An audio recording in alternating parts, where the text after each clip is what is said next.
Welcome back to FilmFloggers. We review films and flog dead horses so you don't have to. Is this week's film choice a complete waste of your viewing time? Much like flogging/beating dead horses, get it? Please head over to www.filmfloggers.com to check out all of our previous floggings. And while you're there, maybe hang out for a while, look around and vote for our next film. Click on vote or visit www.filmfloggers.com/vote. Are you an idiot? If so, please check out our Idiot's Guide to Reviewing Us, where even a big dummy like you can leave us a red-hot review. Here at FilmFloggers, we pride ourselves on offering 1-star content with 5-star effort. Once on the website, please click on Idiot's Guide or visit us at www.filmfloggers.com/review-us. That should have been Idiot's Guide. My fault, I didn't change the URL. Annoying. Once again, filmfloggers.com/review-us. Believe it or not, we now have a Patreon. I know what you're thinking. You have the audacity to ask us to pay to receive more of this. Pause for dramatic effect. Yes. We have a Patreon exclusive show called Nitpickers. I think you'll like it. Please visit www.filmfloggers.com/support-us. Again, that hyphen is annoying, should have removed it. Or head straight to our Patreon page. Patreon.com/filmwafflers. No idea why I did film wafflers. Another mistake. Where you can support us for as little as £1 British or $1.50. And while you're on the website, punch that big purple subscribe button and tell a friend about the vlog. Wife, husband, boyfriend, girlfriend, partner, mistress, your nan, granddad, your kids. They can tell their friends. They can tell their friends at school about the vlog. But in all seriousness, this really helps the podcast grow and enables us to enrich or ruin the lives of the hundreds of millions of earlobes we haven't reached yet. What you actually do, Ben? Can you save this for when we're actually recording? No, I can't. I want to know right now. Save this rant. Rant over. What were you ranting about, Fiona? I'm recording now. Oh, I bet you are. Who are you ranting about just then? I was ranting about you, that you're a useless prick. I have to do everything. I have to do the intro. I have to do the first few minutes of the thing. I'm hangry. Well, that's not good, is it, Fiona? Well, I only have to realise it now, Ben. Can you open a window? It's fucking boiling. How can you only realise now? Because I've just realised I'm hungry. When I get hungry, I don't realise until I'm hungry. Don't want to even look at you. I'm going to look at my nose. Yeah, don't fucking look at me, cunt. This is for charity, Fiona. I don't think you can speak like that on charity stuff. I don't think it's acceptable. What's the charity for? Don't worry about the charity, Fiona. The intro What's the charity for, Ben? Sort out the charity business. What's the charity for? By the time this comes out, we should be, the charity should be rolling in it. We'll be rolling in downloads. What's the charity for? It's in the intro, Fiona. Don't worry about the charity. We don't have time for that. That's already been covered. People should know. If they listen to the intro, that's fine. It's great. Right. Shall we just get into it, Ben? Yes. I've not really had time to put them in order, so... Why? It's a little bit concerning, because you're rushing me. Yep. Why am I rushing you, Ben? Because you've got a filthy attitude. Yes, I do have a filthy attitude. Filth, I don't want to watch it and I'm fucking hungry. Well, why didn't you eat then? Let's stop and you go and eat something quickly. No, I'll just do it now, Ben. I'm here. I'm sat here in my chair. It's not going to change how I feel about the film, so... Are you sure? Yes, I'm fucking positive. What were you ranting about? I was saying that you're useless. Right. You started ranting about Tom and Machholz for some reason. Poor because you mentioned their names. What have they done to you? you? I said I didn't care about you doing the podcast with them. I said I'm fed up of doing everything for these podcasts. That's right. So I have to do the intro, the ending, the synopsis, the actors, the directors. The list piles up and you do nothing. All you do is be mean to me. Yeah, no, I don't do anything. Nah, lazy. Yeah, you are. Yeah. What I was saying was... Don't look at me. What I was saying was... So you said. Fiona, about Tom and Dan, was that... Is there a problem here? We need to get into the film in a second. I'm just... You look very pissed off over there, Ben. I was saying that I always forget when I do with Dan and Tom, it's just I forget about the social media stuff and I forget about all the... Yeah, the Facebook, all the social media. Yes, and obviously there's no point in me asking Tom. Right, anyway, there's no time to talk about can we Dan and Tom. Just get into Poor it. guys, I don't know what they've ever done to you. Can we just get into it, please? They're hard-working co-hosts. And what about me? I'm the fucking hardest working one out of the whole lot of them. You have me up here 3 times a week doing shit films. How do you think I feel? I've got no life. No, they're better than you. They're more consistent. I can rely on them. Yeah. Really. Good blokes. Yeah, well, Machholz can't rely on you, can he? Excuse me? Yeah. I've had internet issues recently. Sky's been shit. Actually, I had a phone call from Sky today. Yes. Why? I don't know. Internet, probably. But I don't manage Sky, you do. God knows. Right. Well, we need to look at that. It ruined a Sopranos episode. So we're doing 15 minutes of flog, where we flog a film in 15 minutes. The first 5 minutes we talk about the synopsis of the film.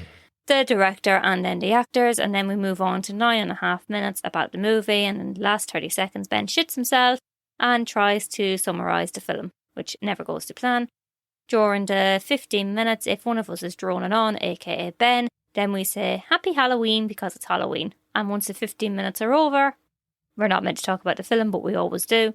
And I have trivia, but for this film I don't have much trivia. Oh, right. Well, I couldn't God, find you're going much. to have to have your own opinions. I don't have an opinion, Ben. I'm Oh. going to be quite quiet for this film. Right. For this film. Oh, I very so much doubt I'm starting the timer in 3, Oh, 2, God. 1. Go, go, go! It started. This so is so today rushed. we are doing the Miss 2007. It amazingly got 7.1 on the IMDb. That's not unnecessary for you. That is wrong.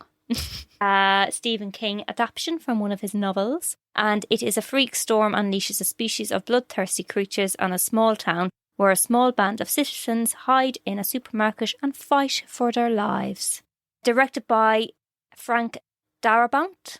I like Frank. I like Frank's work, Do you? I have to say. Oh, yeah, right. he's got 2 of my favourite films. The Green Mile, Walk in the Green Mile with John Coffey, and Shawshank Redemption. I do really like those films. Are they both Stephen King adaptations as well? Yeah. Yeah, see, there's a bit of a trend going on there. Uh-huh. In the movie, we've got quite a couple of, well... Did he also do... Did he write or did he direct the Freddy film? He had something to... No, he didn't do anything with Dream Freddy. Warriors. Oh, I don't know about that. Was it Dream Warriors?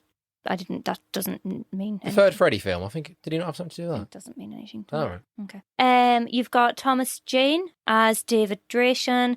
He was in Dark Country in 2009. He was in the 1997 Face Off, The Punisher, and also The Sweetest Things. Ben, can you get off your phone? We also have Marcia Harden, who plays as Mrs Carmody, who is this religious fanatic, and I fucking hated her. She's in 50 Shades of Grey. She plays Grace. She's also in Law and Order, and she's also in The Invisible and Flubber. You've got Laurie Holden, who plays Amanda. She's in The Walking Dead, Silent Hill, Fantastic Four. You've got Ben's favourite, Andre, who? How do you say his name? Favourite what? Andre Browner. Who's that? Brent, the neighbour. He's in Oh, yes. Passengers, Poseidon, and City of Angels. My favourite, is he? City of Angels. Yes, he is in City of Yes. Angels, yeah. And we've got the kid Billy, who was an absolute turd in this film. What about Toby Jones? I forgot about him. Oh, of course, yeah. Nation Gamble. He actually was one of the kids in Marley and Me. Just to let you know. Right, The okay. little turd of a kid. Tell me about who else do you want to add in there, Ben? Toby Jones. Right? He's Who's Ollie, Ollie, isn't he? the Yes. cashier guy. Yes, right, so we've got to be careful because we're on the single track, so I forgot that on the intro because there was lots of talking over each other again. Right, go. Where do we start then? Please, where do we start with this? Can we start at the ending? I'm joking. No. Right, you didn't like it then? No, I didn't like it because it's a sci-fi film. I fucking hate sci-fi. Are you doing it on purpose? What? The issue is that I think people think that you're doing some of this on Doing purpose. what on purpose? You're calling it sci-fi again. What is it? Sci-fi? Whatever it's it is. short science fiction. Yes, I So know, Ben, but how I pronounce things is different to other people. How would you spell? Okay. How are you spelling science? SCI. With a KY? It doesn't matter. Anyways, Yeah. moving on, No, Ben. you're not, though, are you? This is how I say it, Ben. Okay, shut up. How was that dyslexia test? I didn't do it, but I'm Oh. getting the software for work. I'd look into it. Yeah, look at my writing. I can't even fucking Yeah, read it. please. Anyways, what was I saying? Go Don't on. like sci-fi films. No, the sci-fi and the, what do you call it? The whole religious aspect of it. There's nothing worse than having one character in a film who you don't like, Oh, right. but she's screaming the whole way through Well, it's the point. about That's- shit yes, it's that kind you of the- don't want to Kind hear. of the point, though, isn't it? That's... No, I can't watch films like that. She's unwatchable, yeah. But I cannot think stand her. that's her character. You need her character. Well, I guess you don't need her character, but religion is such a big thing. It's such a big theme that in this kind of setting, to have that juxtaposed with David and what he's trying to do, trying to get the survivors, rally them up, it makes sense. So she is known as one of the most hateful characters in horror films, apparently, Miss Carmody. Yeah, maybe. I'd say she's number one in my books. Like, we watched a film, I can't remember who was in it. It was in a jewellery store or Have something. we moved on to the meat, by the way? We're Yes. in the meat, right? And it was literally him screaming the whole way through, shouting or whatever, and I couldn't bear it. Oh, do you mean Uncut Gems? Yes, that's the one. Was that Adam Sandler? Yes. Yeah. I can't bear shouting the whole way through I know. the film. It's part of the film. But that's the idea of the film. The premise of this film, yes, is good. It's just the other bits of it I It was cannot stand. just her, though. It was just her. Right. If she wasn't in it, I wouldn't have had an issue with it. Or if somebody was a bit lower toned, fine. But then I don't like the Lower religious element. toned. I don't like the religious Well, element. you're very religious, aren't you? So while we're on that point, so Miss Carmody, she believes that the mist is a punishment from God for mankind's sin. So she convinces the others, who start to believe her when she predicts the bugs will come at night time. So they start to believe, oh, this may be God's doing and all of this. And then she starts this congregation. And basically she wants to sacrifice a human being to stop this. And they sacrifice that poor soldier in the end. Well, so this is the thing, though. This is what is interesting, because, yes, I agree. She is absolutely grotesque. And you're like, God, what are these people doing? Surely this isn't the case. But that's the interesting part, is that you think, well, maybe. Well, she's a leader, isn't she? How quickly will society crumble? How quickly will the human race start butchering each other? Well, the tone, the underlying tone of this film is apparently this movie shows what humans can do in dire situations. What's the timeline on this? It's what, 2 days? 3 days. So again, you're like, oh, right, surely. But then that's the interesting part, because you think, oh, hang on, well... People are scared. They're fearful. You've got somebody coming up with an explanation. Well, that's why Carmody... What's her name? Is it Carmody? Carmody, yeah. I was about to say she makes sense. Well, she kind of makes sense in that setting, because people like shit themselves. People don't know what they're doing. Well, which would you rather believe? It's an alien or it's punishment from God? What's more believable? An alien. Well, no. An alien. In that mindset, when you've got somebody blabbing the whole way through... Whatever's going on, it's absolutely ludicrous. So, but yeah, I think I would. I'd probably go with the alien. Yeah. Look, people. That's the thing. People are religious. So of course, if you're not at all religious, or if you're, you maybe dabble in it, what happens is that she keeps getting this stuff right. She predicts the right thing. So you conflict because you think, like, yeah, but surely this has only been 48 hours. What are people doing? But then it's like, maybe, who knows? And then to see the bug comes towards her, doesn't attack her, but like it's meant to represent like a wasp or something, isn't it? Where he stings you on, that Sally one, the shopkeeper. It doesn't touch her, but if you stand still, a wasp isn't going to touch you. I still think it's ridiculous. But then, yeah, the idea that people will change that quickly. People who aren't religious, the mechanic guy, I know he goes out and sees the horrors in the pharmacy, which I think the pharmacy scene is probably one of the best scenes in the film. Yeah. That's pretty well done. The CGI is hit and miss in this film again. I know there's some practical stuff. I didn't mind the spiders in this film. Well, yeah, that's fine. It's just the tentacle, yeah, that. I'm pretty sure that is practical a little bit. Some parts of that are practical, so I don't know why. I'm pretty sure the film was filmed in black and white. So I imagine that's probably actually a better way of watching it. No. Because that would also mask the CGI. He wanted it to be filmed in black and white. No, it is. There was a version in black and white. Oh, was there? Yeah. Oh, I think he wanted to release that. Frank wanted it. Yeah, he wanted to release that. But he was advised not to because I think of it's budgets, whatever. Yeah, it's an alternative in the Blu-ray or whatever. Okay. Oh, God, what were we talking about? Oh, okay, the mechanic. So he sees the horrors and goes back in, because at the start he's like, oh, this religious nut. Oh, yeah, fuck it. Like, Who's the mechanic? The guy. One of the guys who goes to the pharmacy. Right, at the start where the Shermanator gets pulled off. Shermanator from American Pie. And then once he comes back from the pharmacy, he starts with the congregation. Yes, because before he wanted to put her in the face. So I understand why he changed, because he actually seen the shit that was going on. It makes a bit more sense, I get that bit. But it's just like, yeah, it's 6 hours. And then people are changing. They're changing their whole beliefs. I just don't get it. Well, that's what I'm saying. Without getting bogged down with religion and how it affects people, it's hard to criticise it either way, because naturally I just want to go, yeah, well, this is absolutely ridiculous. Been a couple of days. What are people doing? If they had no food, or if a different setting, it might be different because desperation. Yeah, in my mind, it's weak-minded. But it also goes into this small town thinking. People who have never left their town and are very close-minded when it comes to the world in general. The guy says it about how if you scare people badly enough, you get them to do anything. Something like that. And of course, there's all this stuff with race and the Brent character, the lawyer, how him and the quote-unquote out-of-towners go into the mist, don't see them again, don't know what happened to them. That's a bit of a trope in King's work, how he portrays black people. I don't know enough about it to get too much into it, so I'll be careful. But like Green Mile and the old John Coffey stuff, this lone black person who is an outcast. And if we look at this sort of example in The Mist, as I said, it's Brent and the other out-of-towners who are the ones that get... Well, they don't get pushed into the mist. They leave freely, but no one really talks about them again. You don't know what happens to them. The fate's unknown. So you've got that group who leave. So then it turns into who's going to follow David, who's going to believe David about the tentacles and all that stuff, and who's going to follow Carmody and listen to her bleat on about how this is God punishing us for all our sins, and she is the self-proclaimed messenger of God.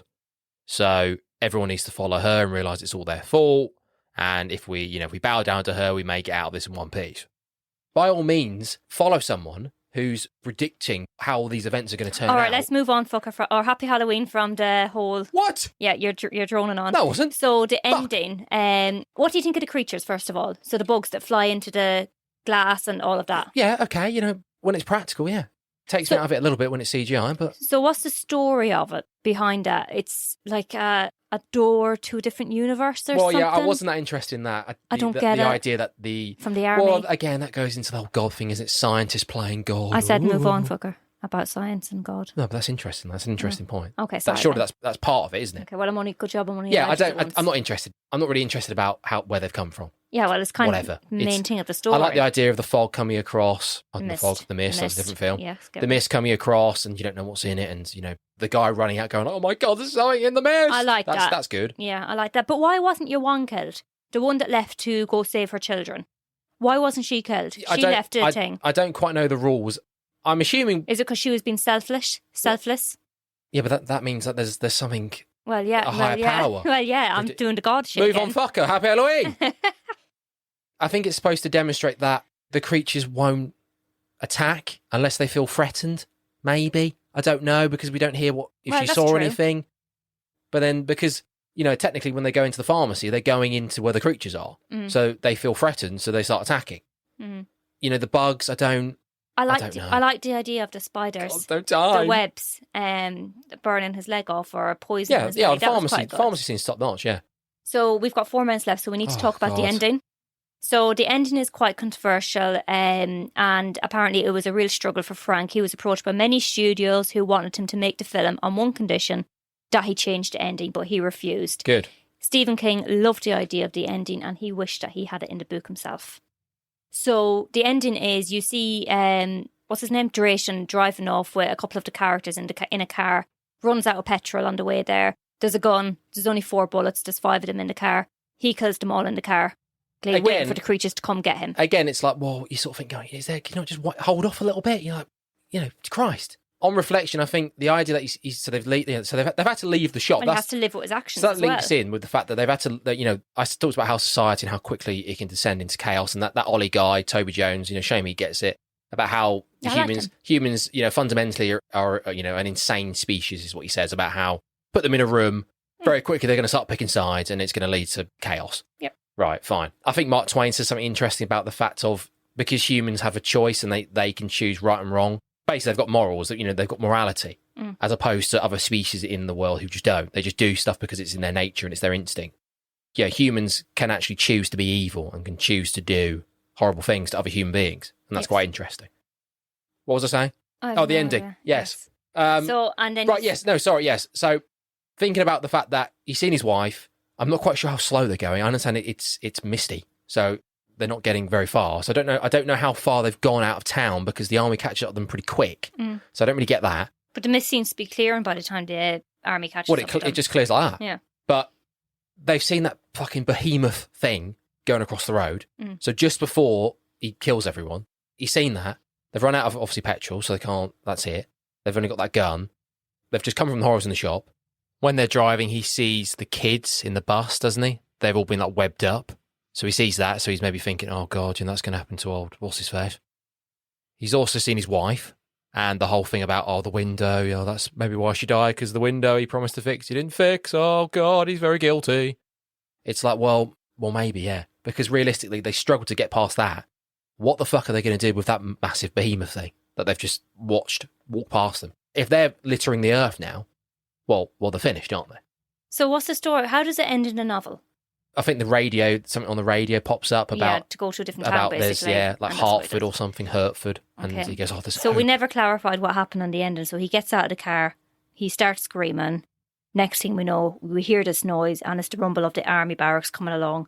They've got loads of survivors. They've got people, that woman in it who ran out to save her children. She's in it, and there's a whole load of people in it. So if he'd have waited literally 30 seconds more, he would have been saved, and his family would have, the people in the car would have been saved. That's why it's good. It is. I think the ending itself is brilliant. Really good ending. I think No, I think it's a good film. You know, it could have been, maybe we should have done It. That's the obvious choice. I would have loved to have done it. Yes, but every fucker's doing It. Or The Green Mile, or The Shawshank Redemption. Not horror though, but okay, It, we could have done It. But great. Well, let's just do another, how many fucking It reviews are there?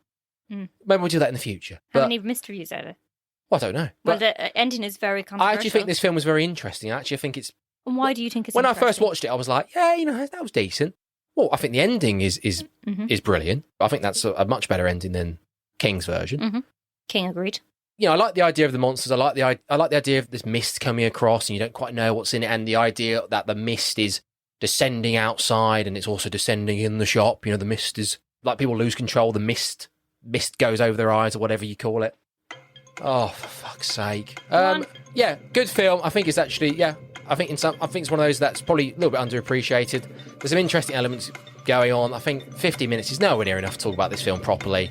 You can get into the religious side, you can get into the decisions people have made, you can get to the idea of, what's more, the evil outside the shop and inside the shop. It's very interesting. Not enough time, for fuck's sake. Yeah, go on, Fiona. I hate Miss Carmody. That's all I have to say. And I'm still hungry. That was ridiculous, actually, because that's actually quite an interesting film. That's quite an interesting film. There's some stuff in there that's worth talking about. Right, well, is there anything you'd like to say, Ben? Maybe just not. 1 point. If you do it for like an hour, maybe you start going down a rabbit hole and you start really getting into the nitty gritty of the fucking zealots in the shop and religion and Miss Carmody, and is that, how realistic is that? You don't want to go down too much of a rabbit hole with that, because it just becomes boring, because then you start seeing stuff that you start just making things up. Because you have to start, like, if you talk about something for too long, you can then have too many points where it's like, that means that, or that symbolises this. So in some ways, doing this for 15 minutes is okay, but it needs at least half hour. Do you see what I mean? Like? Yes, I do see what you mean, Ben. But it's not called 30 minutes and flog. Yes. 30 minutes. It's called 15 minutes of flog or whatever it is. So the longer you go with this, I think you may start getting into things that, what about this? Or me and Tom have spoken about it recently, how lots of people interpret things in films and they say, did you mean that? And the director or the writer just goes, no, not really. Just wrote it because I thought it was good. Do you see what I'm trying to say? Mm-hmm. You've got no fucking interest in this, have you? It's a good film, Fiona. It's an all right film. Yeah, I know, it's just she ruined it for me. Right, I know, but just take it. But that's her point. That's her character. Yeah, but I hated her. Yeah, but I know, but I can't see past it. Sorry. But you can't see past not just the character, but what she symbolises, and I know exactly what she symbolises, and what she's doing for everyone else around her. Is that not kind of interesting? Her character's rancid, but that's entirely the point, isn't it? Yes. The only thing I've got a problem with, obviously her character, of course, but it's just, really, are people going down that path already? It's only been 2 fucking days. But that's what's interesting, because you just never know, do you? It's not even 2 days. It's maybe after the first night. Maybe if we got locked in Aldi, after 2 days, the ice cream's fucking gone. I'm pretty sure that it's double glazed in Aldi, and so we might get a better chance. Carmody's there going like, you've got to do this. I've predicted. This is our punishment. I'd be there in the corner. Oh, Carmody, the fucking ice cream's gone. I'd be there in the corner. I'm a believer. Trying to escape. Sing with me. No, she doesn't do that. No, she doesn't. But she does pray into toilets. Yes. That's all. Why the toilets? Don't know. Yeah, I think that's an interesting film. I think the ending is iconic. That's what I meant to say. For some reason, I did say iconic at the end. It's good. Did. Right. It's a good ending. Okay. Anything else? We're talking about the film. After the 15 minutes. What shit film are we going to do next? It's not a shit film. I'm not happy with your tone actually with this, because it's just because of one character, you can't look past that and actually. And it's sci-fi? Sci-fi. No, it's fine. I knew you had a filthy attitude with this. Yes, you did. There's no point me getting upset. Exactly. I can only get a limited amount from you, and if the trivia's not good, we're fucked, aren't we? Exactly. That's all you can offer. There's shit trivia on it. I don't care who was fucking shit trivia, and she's a bad character, so I'm done. And it's sci-fi. I've got nothing else to say, and I keep saying sci-fi. No, it sounds okay to me. Sci-fi. Sci. Oh, sci. How are you saying science? Science. Okay. Sci. How are you saying fiction? Fiction. Okay. Shorten them. Sci-fi. You're losing us downloads, Fiona. Oh, Ben. 1,000 downloads we're trying to get. You're losing them with your attitude and your stupid jokes. I have to say where we're finding us, Ben. Oh, quickly the Facebook, the Twitter, the Instagram. Good luck. Yeah, what else? The good pods. Yeah. Apple reviews, Spotify. This is obviously Buzzsprout stuff. This is for charity, isn't it? That's what we're doing it for. So, please donate if you can. The intro should explain. Download, like, and share and review. Yes, links and in the bio and the episode notes and stuff. And we're so trying to get 1,000 downloads. Trying to get 1,000 downloads. Are we? I should have said that for the other episodes, but yes, that's what we're trying to do. You know, for October, let's download FilmFloggers. 1,000 downloads per episode.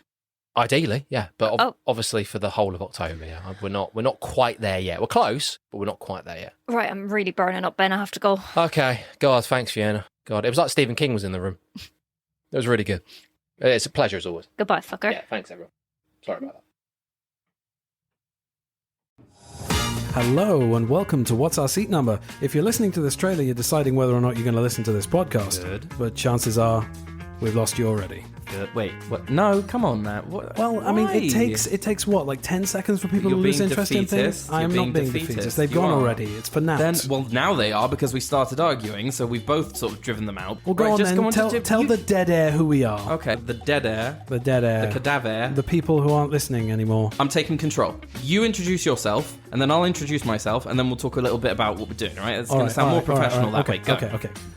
I'm Johnny Gross. I'm a filmmaker and a film fan and fanatic and obsessive. Good. Very good. That was very well done. Very professional. You sounded like you're in control and almost like you know who you are. All right then. And who are you? I'm Sai. I'm a 3D artist and a game designer, a film fan. I'm your brother as well. Really? So we're going to be talking about some of our favourite movies and hopefully some of yours as well. There's going to be trivia behind the scenes. Do you want to tell the listeners why we've called this podcast What's Our Seat Number? You really came to the right person with fielding this question because I feel that I can take this story and really bring it to life. Okay, so one time we went to go and see a film in the cinema and I asked, what's our seat number? Fantastic. Was it good? Yeah. I did it for you. It's great. If you want to hear more, you can check out the rest of our episodes. We're hosted by Podbean, but you can also find us on Apple Podcasts, Google Podcasts, Spotify, Amazon Music or Audible, TuneIn, Alexa, Listen Notes, and now on iHeartRadio, Player FM, and Podchaser. So pretty much wherever you get your podcasts. Please don't forget to review, like, and rate, and keep listening, because the more you listen, the more we'll be able to produce. Bye. Ta-ta.